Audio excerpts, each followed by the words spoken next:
Bonjour à tous. Alors aujourd'hui, on va créer une petite carte où vous voyez, j'ai utilisé l'un des derniers die de Holland Create et sur cette carte, on va mixer diverses techniques et on va surtout mixer art journal et calligraphie. Pour mon fond de carte, je viens sur un sachet plastique, pas sur ma gel presse, mais sur un sachet plastique. Je suis venue mettre quelques gouttes de différentes aquarelles liquides. J'utilise ici les aquarelles DRPH Martin. Ce sont des aquarelles liquides que j'avais découvertes au moment où je faisais justement de la calligraphie. Mais vous avez le même type de produit chez Colline, chez Liquitext, mais il faut rester sur du matériel aquarellable pour avoir quelque chose qui ressemble à ce résultat que je vous propose. Vous avez aussi des encres qui ne sont pas aquarellables, mais qui sont acryliques. On n'obtient pas exactement le même résultat. Donc, si vous voulez un résultat similaire, dirigez-vous plutôt vers des encres liquides aquarellables. Je vous mettrai le lien vers différents produits si c'est un produit qui peut vous intéresser. Vous voyez, j'ai fait mon fond en plusieurs étapes pour avoir un rendu comme ça avec plein d'auréoles, plein de textures. Donc pour ça, je suis venue appliquer mon papier plastique une première fois. Je suis venue sécher au heat gun, ça a comme ça dessiné deux premières auréoles.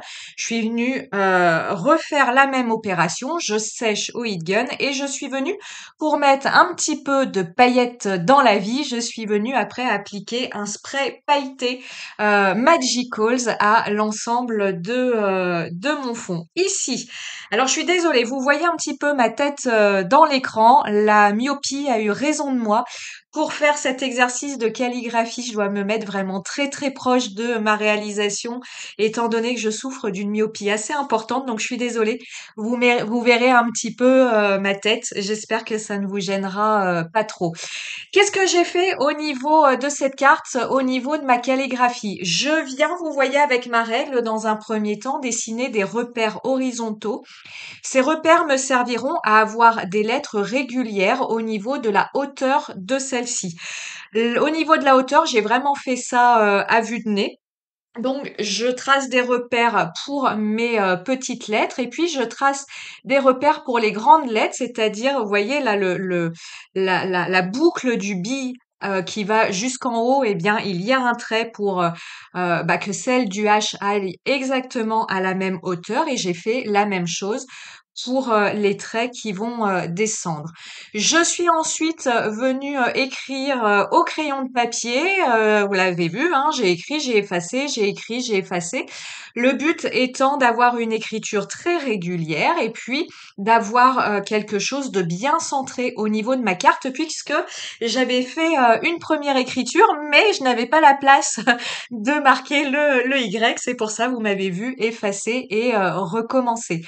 Vous le verrez si vous suivez des comptes Instagram de personnes qui font de la calligraphie. Très rarement, à part vraiment les champions de calligraphie, bien souvent les personnes font déjà une esquisse de leur écriture au crayon de papier et puis viennent après repasser avec leur outil de calligraphie. Donc ici, j'ai utilisé un feutre Écoline, donc avec un feutre avec une pointe pinceau. Ce sont des feutres qui sont énormément utilisés dans le monde de la calligraphie parce qu'ils permettent de réaliser des pleins et des déliés. Les pleins, ce sont mes traits qui sont épais, les gros traits. Les gros traits, on les réalise lorsque l'on est sur un mouvement descendant par rapport à son écriture. Et puis, les déliés, vous voyez, ce sont toutes les traits qui sont beaucoup plus fins. Et ces traits beaucoup plus fins, on les réalise lorsque l'on monte au niveau de son écriture. Et puis après, tout l'enjeu, c'est de réaliser des jolies boucles, un joli virage, lorsqu'on passe justement d'un mouvement où on va monter puis descendre son écriture. J'avais fait, alors là ça remonte, c'était mes premières vidéos tuto, des trucs hyper artisanales. J'avais fait quelques vidéos sur la calligraphie. Si je vous les retrouve, je vous les mettrai en descriptif de la vidéo. Mais alors vraiment, c'est mes premières vidéos. Mais voilà, l'intention est là, le plaisir est là, les infos sont là, donc ça peut toujours servir. Pour tout vous dire, au niveau de la calligraphie, ça faisait des années que je ne m'y étais pas réessayée et j'avoue, je peux le dire, je suis plutôt contente du résultat. Au niveau de la colorisation, donc de mes papillons, hein, ce sont des tampons de Janet Klein pour All on Create que je suis venue coloriser avec mes Derwent Intense. Ces tampons, je suis venue les tamponner à la Versafine claire. Moi, j'utilise la couleur nocturne. Je suis venue les tamponner sur du papier Florence aquarelle. Alors, bien que ce soit du papier aquarelle, c'est un papier qui est vraiment lisse, qui est plutôt lisse et qui fait 200 grammes. Je commence à vous le dire dans les vidéos, je me répète un petit peu, mais voilà, vous les voyez pas forcément toutes. C'est un papier qui m'a été conseillé par la Fée du Scrap pour travailler mes colorisations crayons de couleur aquarellables, puisque j'utilise autrement du papier Fabriano Mix Media, mais le papier 1264, il fait 300 grammes, il est très épais et l'épaisseur fait que le détourage est compliqué. Et là, vous voyez au niveau des petites antennes de mon papillon, si j'étais passée sur du papier plus épais, j'aurais eu du souci pour mon détourage. J'aurais, sans le faire exprès évidemment, mais j'aurais cassé les petites antennes de mes papillons. Et ce papier, effectivement, Florence, le Smooth White aquarelle, va vraiment très très très bien pour les colorisations au crayon de couleur aquarellable. Il laisse finalement assez peu de traces, même si je vous le dis souvent, hein, le crayon de couleur aquarellable, ça fait des traces. On travaille avec de l'eau, hein, c'est pas des marqueurs à alcool, mais voilà, on a un rendu quand même assez harmonieux. Je suis très très contente de ce papier. Je viens d'ailleurs de me commander au moment où je tourne la vidéo chez la Fée, un bloc de papier de 100 feuilles et il est pas très très cher ce papier comparativement à d'autres marques. Par exemple, le Pantone est beaucoup plus cher que celui-ci. Je suis venue détourer mes petits papillons, je viens leur ajouter dans certains détails, vous voyez, hein, c'est mon stylo gel doré, mon Pentel. Je reste fidèle à ce stylo au niveau des stylos gel dorés. Pourquoi? Parce que déjà c'est un crayon, un stylo gel qui est d'excellente qualité. La bille ne se bloque pas au niveau de ce crayon et puis je trouve qu'il a un doré lumineux, pas un vieux doré, vous savez au niveau des dorés, il y a différents styles, plus ou moins, lumineux, plus ou moins un doré vieilli. Là, je trouve qu'on est sur quelque chose de très lumineux et pas un doré vieilli, donc je l'aime beaucoup. D'ailleurs, vous le savez, hein, je le dégaine dans beaucoup de mes réalisations. Pour agrémenter ma carte, je trouvais que les papillons, ils étaient un petit peu perdus là sur mon fond de carte. Vous l'avez vu que je suis venue travailler, hein, je suis venue tamponner quelques motifs et embosser quelques motifs. Et ces mêmes motifs, je suis venue les tamponner, les détourer sur des fonds gel presse que j'avais en stock. Des fonds gel presse plutôt de couleur verte ou de couleur rose, mais très très pâle. Vous voyez, finalement, j'avais détouré des fleurs et je suis partie sur des feuillages pour que ça répète les feuillages que j'avais embossés sur mon fond de carte.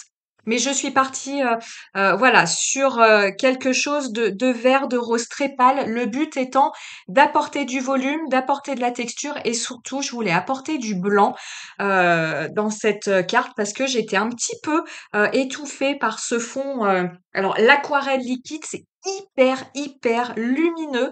Vous voyez, hein, c'est très, très coloré. Et ça l'était un petit peu trop pour moi. Enfin, j'aime beaucoup. Là, ce que je vois à l'écran, j'aime beaucoup, mais j'avais besoin d'apporter un petit peu de blanc. C'est pour ça que j'ai rajouté ces petits feuillages. Alors oui, j'en ai apporté un petit peu, hein, pas beaucoup. Là, je travaille l'emplacement de mes papillons. J'en ai 4. Où est-ce que je vais les mettre? Comment je les associe à mes feuillages? Et puis, vous voyez, Pour, garder du volume, libre, que tout ne soit pas collé sur, ma carte, eh bien, je viens, parfois, agrafer ces papillons sur mon fond de carte. Ça permet comme ça, à mes petits embellissements, feuillage, bah, de rester, libres. Comme je vous le disais, ça donne du volume à cette carte. Il y a jamais assez trop de papillons, hein, il y a jamais assez trop de paillettes, il y a jamais assez trop de dorés et ben là, il y a jamais assez trop de papillons. Donc, je suis revenue rajouter des tout petits papillons. Pareil, sur mon fond de carte, parce que je trouvais qu'il manquait un petit peu de blanc à ces endroits-là. Et puis, comme je le disais, il n'y a jamais trop de paillettes. Donc, je viens rajouter sur mes papillons, je viens rajouter de la colle pailletée Stickles. C'est la couleur, la teinte Moon Dust. Donc, c'est vraiment des toutes petites paillettes qui ne sont pas colorisées. Vous savez, c'est les fameuses paillettes licorne où on a vraiment un petit peu toutes les couleurs, mais surtout la colle n'est pas teintée. Donc on a vraiment que les paillettes visibles. Je viens vraiment avec mon pinceau, quand j'ajoute les paillettes, je viens vraiment tamponner mes papillons, hein, puisque j'ai utilisé mes Derwent Intense, donc il s'agirait pas de les réactiver avec mon ajout de colle sur mes papillons. Et bien voilà, cette carte est terminée. J'espère qu'elle vous a plu. J'espère que vous avez passé un bon moment. Et moi, je vous dis à très très bientôt pour d'autres réalisations. Ciao, ciao!